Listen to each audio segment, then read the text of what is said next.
সাকিব আল হাসান কিংবা মোহাম্মদ আশরাফুলের বাংলাদেশ টাইগার্স কেউই খেলতে পারবেন না এশিয়ান লিজেন্ডস লিগে। ইতোমধ্যেই বিসিবির পক্ষ থেকে কড়া বার্তা জানিয়ে দেওয়া হয়েছে বলে তথ্য পেয়েছে বিডি ক্রিক টাইম। মূলত ভারতের মাটিতে অনুষ্ঠিত হতে যাওয়া এই টুর্নামেন্ট বিসিসিআই এর অনুমোদিত নয়, ফলে এমন একটি টুর্নামেন্টে নিজেদের খেলোয়াড় পাঠাতে রাজি নয় বিসিবি। তাই তো সতর্কতা জারি করা হয় বিসিবির পক্ষ থেকে। সতর্কতা না মানলে কঠোর ব্যবস্থা নেবে টাইগার প্রশাসন। বিডি ক্রিক টাইমের পাওয়া তথ্য অনুযায়ী একেবারে স্পষ্টভাবে খেলোয়াড়দের এশিয়ান লিজেন্ডস লিগে অংশগ্রহণ থেকে বিরত থাকতে বলা হয়।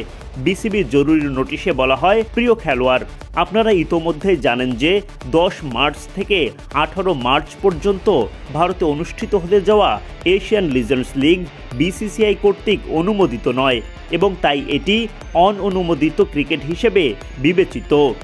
উপরন্তু বাংলাদেশ ক্রিকেট বোর্ড বিসিবি এই ইভেন্টের জন্য কোনো অনাপত্তিপত্র এনওসি জারি করেনি, যার অর্থ আপনার অংশগ্রহণের অনুমতি নেই। আমরা আপনাকে আগে জানিয়েছিলাম যে এই টুর্নামেন্টে অংশ অনুমোদিত নয় এবং বিসিবি আপনার অংশগ্রহণের অনুমতি দেবে না। আমরা আপনাকে এই ইভেন্টে অংশগ্রহণ থেকে বিরত থাকার জন্য বিনীতভাবে অনুরোধ করছি। মেনে চলতে ব্যর্থ হলে বিসিবির কাছে আপনার বিরুদ্ধে গুরুতর ব্যবস্থা নেওয়া ছাড়া আর কোনো বিকল্প থাকবে না। আপনার সহযোগিতা এবং বোঝাপড়ার জন্য ধন্যবাদ। এশিয়ান লিজেন্ডস লিগে মোহাম্মদ আশরাফুলের নেতৃত্বে একঝাঁক বাংলাদেশি ক্রিকেটার অংশগ্রহণের অপেক্ষায় ছিলেন। দলটিতে ছিল তামিম ইকবালের নামও, যদিও তামিম বেশ আগেভাগে নিশ্চিত করেন এই টুর্নামেন্টে তিনি খেলতে যাবেন না। এশিয়ান লিজেন্ডস লিগে বাংলাদেশের স্কোয়াডটা ছিল এমন: অধিনায়ক মোহাম্মদ আশরাফুল, তামিম ইকবাল, নাঈম ইসলাম, নাদিফ চৌধুরী, আরিফুল হক, জিয়াউর রহমান, নাজিম উদ্দিন, তুষার ইমরান, উইকেট কিপার ধীমান ঘোষ, মেহেদি মারুফ, আবুল হাসান রাজু, মুক্তার আলী, ইলিয়াস সানি, জুবাইর হোসেন লিখন, শফিউল ইসলাম ও অলোক কাপালি।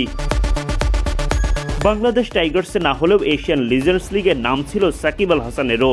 তিনি চুক্তিবদ্ধ হয়েছিলেন এশিয়ান স্টার্সের হয়ে। যদিও বোলিং অ্যাকশন শুধরাতে ব্যস্ত থাকা সাকিবের অংশগ্রহণ নিয়ে আগে থেকেই ছিল অনিশ্চয়তা। এবার তো বিসিবির সিদ্ধান্তের পর সাকিব, আশরাফুল সহ সকল বাংলাদেশের জন্যই এই টুর্নামেন্টে অংশগ্রহণ নিষিদ্ধ হয়ে গেল। Adnan Ahmed, BD cric time.